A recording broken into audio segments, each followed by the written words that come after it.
Brad Bradley was a pretty happy fella after Friday night. The Heritage Pioneers shut out the Amherst Lancers for the Lancers' first defeat of the season. Heritage moves their record to 5-0, and a date looms with Brookville in a few weeks, but Coach Bradley knows there's other business to take care of, especially the Martinsville Bulldogs this week. I talked to Coach Bradley about that. We reviewed the Amherst game, and we talked about being a player's coach. What does that mean? All with Brad Bradley, head coach of the Heritage Pioneers, here on the Sports Buffet podcast. Always fun to catch up with one of my favorite people, Brad Bradley, head coach of the Heritage Pioneers. He probably doesn't get to hear that every day, but hey, what can we say? Hey, Amherst was riding high. I think a lot of people thought that, it was going to be a close and competitive game, but you guys dispelled that pretty quick. What went right for the Pioneers? I just think that we came out and we played our game. We stuck with our game plan on the defensive side of the ball. I felt like that they definitely had some tendencies on film that we were able to exploit. And I just felt like that. We stuck. Our kids did a great job on the defensive side of the ball, just sticking with what we've talked about all week. Not only the tendencies, but the game plan. We didn't try to do anything more than outside the game plan. We just stuck with it. On the offensive side of the ball, we started out a little bit slow. But I felt like that, especially Javante, he never got frustrated. He never got, he never got flustered. He stuck with what we were trying to do, and we finally found a niche there, midway through the first quarter, and got the ball in the end zone. And I thought after that, our offense did what it had to do, was move the ball and score when we needed to. And I felt like defense just kept them guessing the whole time on offense. How hype were your guys coming out? Well, I think that that's something that that we definitely talked about all week long, about matching the intensity and understanding what it means to come into a big game. We didn't hoop and holler before the game started. We didn't do any of that kind of stuff. We just understood that when that whistle blows and that first the kickoff and the first play starts, that you got to be intense.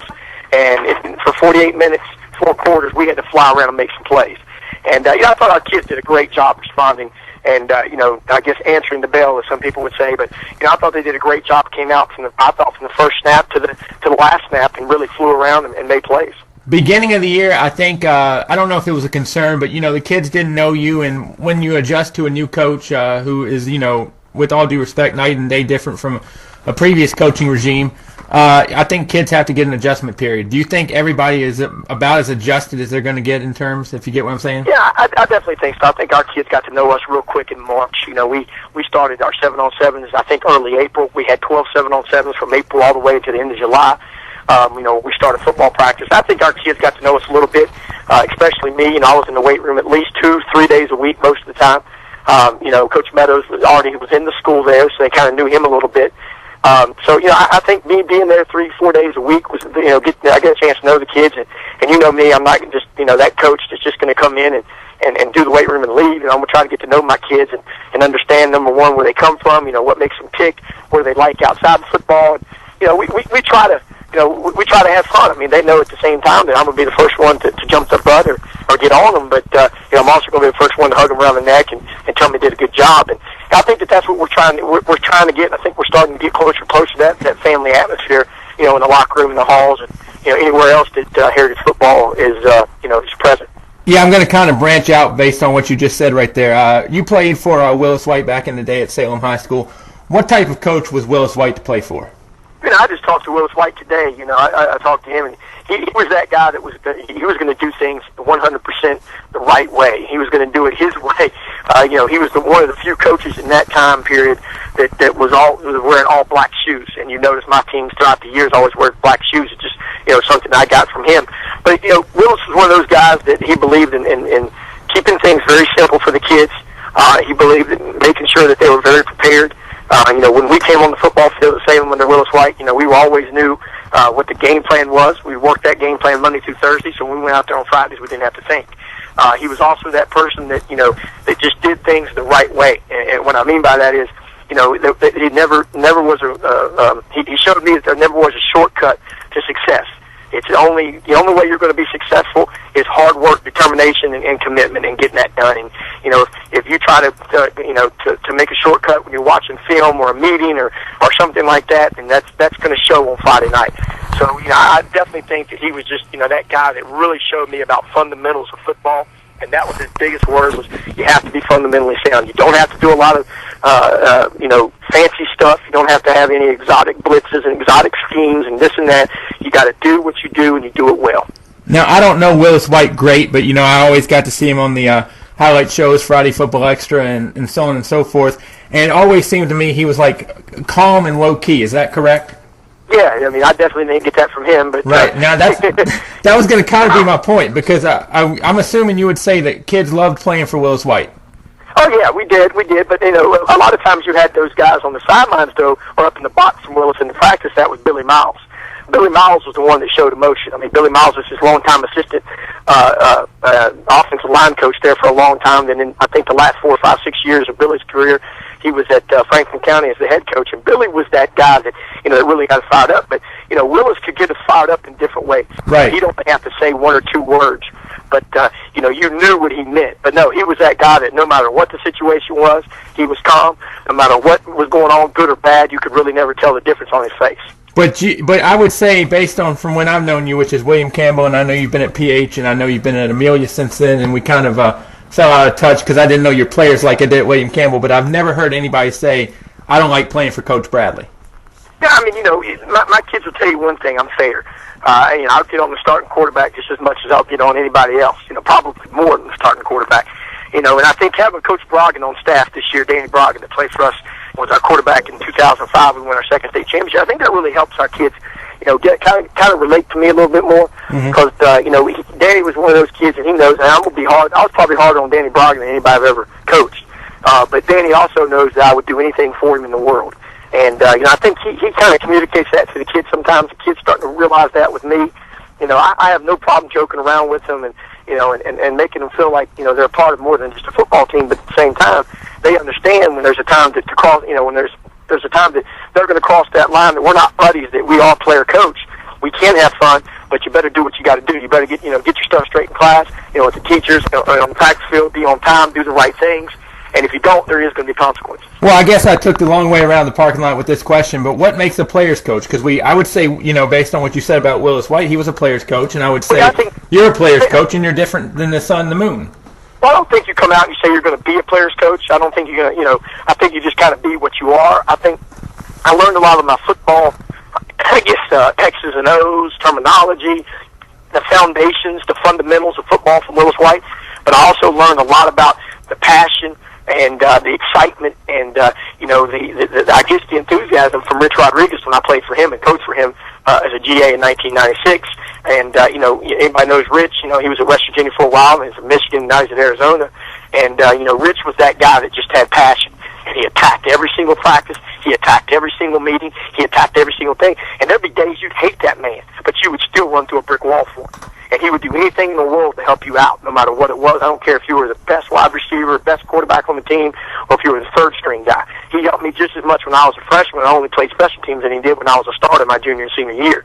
So I think I learned a good mixture of those two people. Plus, my grandfather coached for 30-some years, won a state championship at Graham High School in 1963. And his name was Burrhead Bradley, and Lawrence Bradley, but everybody called him Burrhead. Burrhead was probably one of the meanest people you ever meet. And, he was really hard on these players and just made sure they did the right thing. But when he passed away in 1997 at his viewing at his funeral, it was packed with former players. And at this time, these guys were 40 years old themselves, and they all came back and they had nothing but good things to say about him. They said, listen, this man prepared us for life. And there were times in their lives where, later on they needed somebody to look to, and they didn't go to anybody. They went to their old football coach, Burrhead Bradley. And even though he was that rough and tough guy, on the field and throughout, he would do anything for his players. And I think any football coach would say that those kids, any kids, they come in and they bust their butt for you, and they sweat and they bleed and they work and they do those things. That they're more than part of just your team. They're part of your family, and they're part of something special. When it comes to coach-player relationship and that kind of dynamic that happens with the football team. Well, before we get back to Heritage, I think we'd be remiss if we didn't mention Larry Bradley, who obviously is your father, longtime coach too in the Salem system. Who is are Burrhead and Larry more alike, or Larry and Brett? Who's the oddball out of the Bradleys? My dad's the oddball. My dad's a Willis Light. He's calm. Nothing bothers my dad. He doesn't really get excited about anything. But on the other hand, I probably take after my grandfather more than anything. My grandfather and I were both My grandfather was very animated. He was one of those people that were very, I guess you could say, rough and gruff at that time, and in the early the 60s, early 70s, so on and so forth. And I think I got a lot of my personality traits and coaching styles, from my grandfather. But at the same time, my dad's taught me a lot of things about the game. One of the things that my dad taught me was, being a head coach is not for everybody.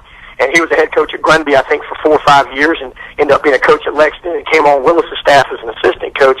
The biggest thing Dad always said, he said, if you're going to be a head coach, he said, you're not always going to be the most liked person in the room. Not everybody's always going to agree with you, and sometimes people don't like that kind of stuff. And he said, if you don't like people not liking you sometimes, you probably don't want to get in this business because you're not always going to be the liked person.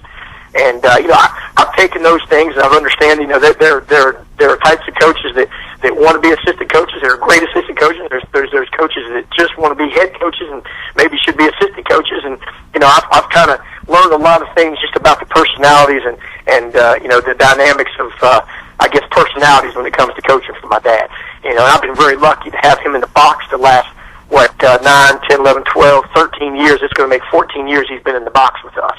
And I've been a head coach for 15 years. So, all but really 2 years, I guess 13 years, it can be 13. All but 2 years of my coaching career as a head coach, he's been in the box with us. My 2 years at Gilbert County, West Virginia, in 96 and 97, he wasn't in the box, obviously, because of the distance. But ever since then, William Campbell, PH Amelia, now Heritage, he's been in the box with us on the headphones on Friday nights, and that's pretty special. Let's get back to current events. As a coach, you also coaches normally teach, and they at least know how to grade. So I'm going to name a position on the football field, and you tell me how you would grade them through the first 5. How about the offense as a whole? And you can break it down if you want into positions.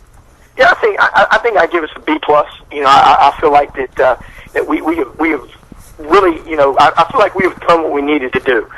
Some games obviously have been better than others. I felt like Friday night, we were able to find a way to move the football when we needed to move the football in the fourth quarter. It was really, when we got up 20-0 with about 3 minutes to go in the third, it really wasn't about how many yards you can gain anymore. It was about how much time can you take off that clock. And we did some things that were maybe a little bit out of character for us. Maybe we wouldn't be doing if it was, the game on the line or stuff like that. But I felt like that offensive line-wise, we really stepped up Friday night. And I thought coming into that game, Amherst, and they still are a very good defensive line. But I felt like O-line did a really good job Friday night of not only controlling their defensive line, but actually pushing them a little bit. Do you think Heritage is back to the point where people really kind of gear themselves up and circle the game on the calendar? Because I'm just looking at the schedule, and I see where you go to Rustburg on the 12th, and I know the Red Devils are struggling. I know you don't even really care about that game right now because Martinsville's next. But, exactly. I mean, do you think people are getting to the point now to where Heritage is a championship game in terms of you're getting a championship effort from the other team? I don't know why. We basically, we've won 2 games that are meaningful, and what I mean by that is 2 district games. All the games are meaningful, but right now we're 5-0, and one of the things my grandfather did teach me a long time ago is you're 5-0. All that means you can go 5-5. And, yeah, but I remind that to our kids. That's where we want to be, but we don't think about that kind of stuff. We just try to come out and I've been in this thing long enough that it really doesn't matter what you do, game 4, game 5, game 6. You got to do it every game, all the way 1 through 10, in order to get a chance to play that 11th. And then that 11, 12, 13, and 14 is where the real champions are thinned out and decided. And I feel like I think we started to put Heritage back on the map in terms of at least a solid contender in the Seminole District. But we still have a lot of games to go in the Seminole District, like you said. We still have games with Rustburg, Brookville, Jefferson Forest, and EC Glass. So, we still have 4 district games right now, and basically all we've done is set ourselves up. We can go 2-4. Yeah, but let's be honest too. I mean, when you got this job, people had expectations to where I think people pegged Heritage in the top 3, no matter what they had coming back, just because you were coming in and you have that much of a reputation in terms of turning around football teams. I mean, do you think the guys feel that pressure at all? I don't think so. I don't think so at all because, at the end of the day, realistically, we knew what we were getting into. We had 2 returners back on defense and 2 returners back on offense, and that was it. And actually, one of those 2 returners back on defense is no longer playing because he hurt his knee in the second scrimmage, so hasn't played in a game so far. So if you take that and you look at the facts, we really have 3 returners back on last year's football team, which if anybody say that you're getting 3 returners back on a team that, was 6-4, and then you expect them to be in the top 3, well, I think that's a tribute to our kids and what they've done at this point. Right, and before we get on to Martinsville real quick, I would say, very, very seldom in your days at William Campbell did I ever really see you get out-coached. I mean, there was a time when you guys went to Franklin, they had Bab. I mean, you were just out-talented that day, but rarely do people out-coach you, and I think that was the fear when you got the Heritage job of Heritage is no longer a gimme. Well, I think that, I appreciate that compliment, but I think any coach understands, and we've all been out-coached. There's always been times we've been out-schemed, and we've been out, we've made a stupid decision here or there. I made stupid decisions, in the Amherst game, that I wish I could take back. But that's one thing about being a head coach. You have to own those decisions. You have to own that. And, every single loss we've ever had as a staff at Campbell, wherever I've ever been as a head coach, and I've always learned something from that. And I feel like that, it's one of those things that, get me once, shame on me, get me twice, or get me once, shame on you, get me twice, shame on me. It's like if I don't lose, if I make the same mistake that got us beat the next game, then it's really my fault. And that's we know one way to do it. That's just grind. It's nothing special about it. It's kind of like my grandfather taught me a long time ago. There's no equation. There's no formula that's going to make you win football games. It's just get in there, start finding out what they like to do. Grind it out. Our meetings. You've been on my staff, or you've been around my staff, and some people don't like to grind. We work 4 or 5 hours on Friday night. We work 4 or 5 hours on Saturday, and we work 6, 7 hours on Sunday. And there's nothing glorious about that. It's just we work to put our kids in the best situation we can, and we feel like we have a good system, and we try to stick by it. So far it's worked, and we've been really lucky with that. We just hopefully continue that success. Are the kids used to the level of preparation? And I will say, when I was doing stats for you that year, I felt like I was on staff because those Friday nights are long. Yeah, I think the kids, for the kids, the preparation is a lot different. They understand what the expectations are coming on Monday. They know what's expected on Tuesday, know what's expected on Wednesday, know what's expected on Thursday, and they get in a routine. It doesn't take but 1 week to understand that routine, and the next week they already know it a little bit better. And, right now we're in week 6 of the season, coming up with game 6 with Martinsville, and they pretty much know what to expect. They understand that Monday is basically a shorts and shoulder pad practice day, that we're going to go over we're going to practice first. We're going to go over our stuff. We're going to talk about Martinsville. We're going to put in new defensive, offensive, tweaks or, additions or takeaway stuff, whatever it may be. And then we're going to watch their film. We're going to watch our film. We're going to go over scout reports. We're going to learn about, what it is. We're going to start talking about the scout reports. They know Tuesday we're going to have mostly an offensive concentrated day with a little defense at the end. Wednesday is going to be defense, a little offense at the end. We're going to be talking about those scout reports the whole way during practice, everything else. We'll start checking how many hours, how many minutes they've watched film online with the new huddle system. We were able to kind of keep up with who's doing what. And then, we'll try to watch film as much as we can on Thursday. I get them in class on Thursday and Friday and study hall / weightlifting, and we do some different things with the film study. So, the kids' preparation is really just, I don't try to keep them any longer than I can. We get out of school at 2:30. We're on the field at 3. We're off the field by 5:30 at the latest, and we've started to cut that back a little bit. And I feel like the biggest thing for us right now is the kids understand what they got to do. We don't add a lot of different stuff. We keep what we do. We keep it simple. We run our base stuff. We just got to do it a little bit better each week. And, they start to understand that it's more about doing the things we always do right than it is about doing anything special. Grade the defense and special teams real quick. Yeah, I feel like defense has been really, really good this year. I give him. Definitely don't want to give him an A because that would give Coach Meadows too big of a head. But he's already got a pretty big head. But I think definitely a B+. I think they played really well. I think they've stepped up in the last couple of weeks and done a great job. Special team, yeah, I think we've gotten a lot better. I think we still have a long ways to go on the special team side of the ball. We have a long ways to go on all 3 sides of the ball. But I definitely think that probably a C-, and that would be on me. So I definitely think we have a lot of room of improvement. I think up to this point, I think we're kind of ahead where I thought we would be, in terms of our understanding of the offense and a lot of some of the defensive schemes. But I think that's a tribute to to our players and the preparations and the things that they do when they come in. Do you think traditionally your defenses are underrated? Because people always talk about Brad Bradley offense, but hey, your defenses at Campbell were pretty darn good too, and it never really seemed like defense really got as much pub. Well, in 2005, we were really not. We did not have a very potent offense. I don't remember the numbers or anything like that, but I do remember the numbers on defense. We gave up an average of 9 points a game, and that's pretty good. We had a shutout there in the state championship game against J.I. Burton, 18-0, and defensively, I feel like we're always pretty solid on the defensive side of the ball. It doesn't matter what other people think. It doesn't matter what other people classify us as or anything like that. We always talk about in all of our meetings with our team that only people that count are the people either wearing the orange hats, the headphones on Friday nights, or the orange helmets. Everybody else, let them have their opinion, but they really don't matter. Right. So that's how we view it, and that's how we continue to view it. And we keep it in house, and we keep it in the family, and we just concentrate on what's going to make Heritage football and the Pioneers better. And we come in each and every day and try to figure out a way to get that done. All right, we reviewed quick preview. Martinsville, is it a trap game?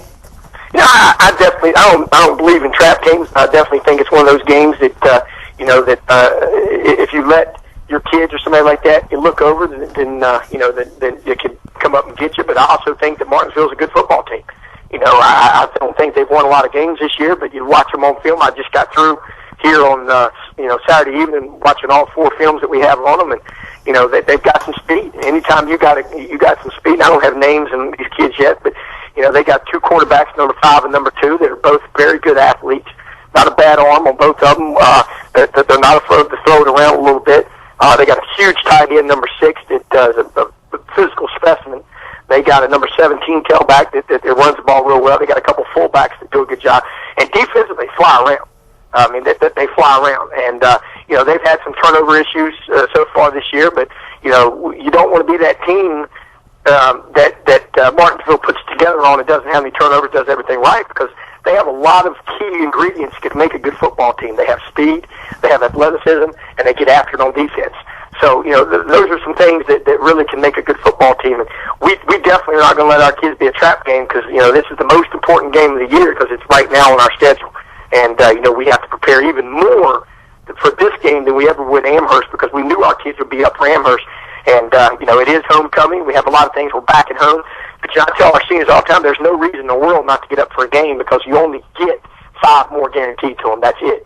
After that, their high school career is over. Now it's our jobs to earn the 11th game, and get a chance to keep playing on past that. People would always say that's coach speak, but you know what? With you, I really believe it when you say all those things about the Bulldogs. Yeah, we definitely. I learned a long time ago. I had an assistant coach, and I guess I'll throw him under the bus because he knows it's a true story. But we had assistant coaches, and they went down to watch. I think it was Strasburg and Buffalo Gap or one of those teams. I think it was Strasburg, and they came back. And this was 2001, and they came back and they said, "Coach, we'll be fine. We'll be fine." This was before you had all the, the video equipment and all that kind of stuff, and the editing and the online and all this stuff. They said, "Man, we're going to be fine. We're going to be fine." So we finally got the tape, and we started watching tape, and they're still like, "Oh yeah, no way, no way." We go down to Strasburg, and that was old Coach Glenn Proctor. Right. He'd been coaching for 44 years, and he beat our butt. He definitely outcoached me that night. And they beat us 35-33, and that was Cedric Pierman's freshman year, I think. His sophomore year. And I learned right then and there that you don't take anybody for granted. You don't ever assume anything. And from that time on, we prepared. Not that we didn't before, but we definitely prepare for every team like it's a championship game because it is. Because at the end of the day, you never know what's going to happen tomorrow. So this is the only game on the schedule at this point, and that's how we prepare. We feel like that we have Saturday, Sunday. We have Saturday through Thursday to get prepared for Martinsville on Friday night for basically a 2.5-hour game. So, we feel like we need to make as much, as much preparation, get as much done between that time as we possibly can to get our kids ready. Always love walking down memory lane, but let's close with the always the keys to the game: offense, defense, special teams. What you need to do to get the W on the payday. Well, I think that the biggest thing on the offensive side of the ball is we just take advantage of our possessions, secure the football, and move the football. And it sounds like just rhetorical speak, but I thought we just got to do our job, move the football, put the ball in the end zone, and take advantage of what they give us. On defense, I think we cannot give any big plays. Did a great job with out on Friday night against Amherst. We never really gave up any big plays. We gave up a pass play of about 25, 30 yards in the second quarter, right there. It might have been the first quarter. And that was about it. And that was about the only big play we really gave up the whole night. We did a good job. What do you classify as a big play real quick? I'm sorry. I think anything over 20 yards is big. I mean, that's just my opinion. And, we sometimes go through and we count those things. But on special teams, I think it's just you got to win the special teams battle. That's pretty much it. And then whoever makes a play or doesn't make a play in special teams, usually, it's a huge difference. And, that's something that we have to definitely have. Coach, as always, I enjoyed it. I feel like it's an education every time I talk to you. Hold on. Thank you for educating me. Go ahead. But you can't cut me off because now I get to interview you for a second, right? Oh, Lord. I've never done this before. I ran 4 marathons myself last year, being my 4th one. And you today ran the Virginia 10-miler for the first time you've ever run 10 miles in your life, correct? Correct. How was it? It wasn't as bad as I thought until mile 7, and then it kind of became Bob was going on fumes. Well, let me ask you a question. You got through it, did you not? I did. And, that's the reason. And people say, well, why do people run 10 miles? And you know why? Because not everybody can do it. And there are a lot of people that will say something about, well, you did this, you did that, but, hey, they're not out there running. And I just wanted to say from one runner to another, great job, and proud of you. And it takes a lot to get out there and do it when that's not your thing. Yeah, well, hey, I mean, running to me is kind of like golf. It's something you're never going to perfect. I'm not really running against other runners as much as I am against myself, to me, because I know I'm not going to, run a 6-minute mile or beat a Kenyan or anything like that. I just know that's not going to happen. So if I can, beat my own expectations, that's what I'm interested in. Well, the biggest thing about running is like playing a football game. You got to believe in yourself, and you got to overcome yourself, because at the end of the day, it ain't about your opponent. It's all about yourself. And in running, and I know that those 7 miles had nothing to do physical. It's more about your mind. Right. So I just want to say congratulations, and anytime you want me to run backwards with you and beat you, just let me know. I was going to say, maybe talking to you all these years has strengthened my mind, so maybe I owe you the thank you. Well, I feel like that probably I've got some competition for you. James Ranella might be the slowest person I know running, so maybe that's somebody that you could beat. He's principal over at William Campbell High School. We'll have to see. I don't know if I'm interested in match races yet, or I'll just keep on the course. So, Coach, I'll put my money on you, Bob. Oh, God, please don't do that. Coach, as always, I appreciate the time. We'll talk again next week. Thanks, Bob. Appreciate it.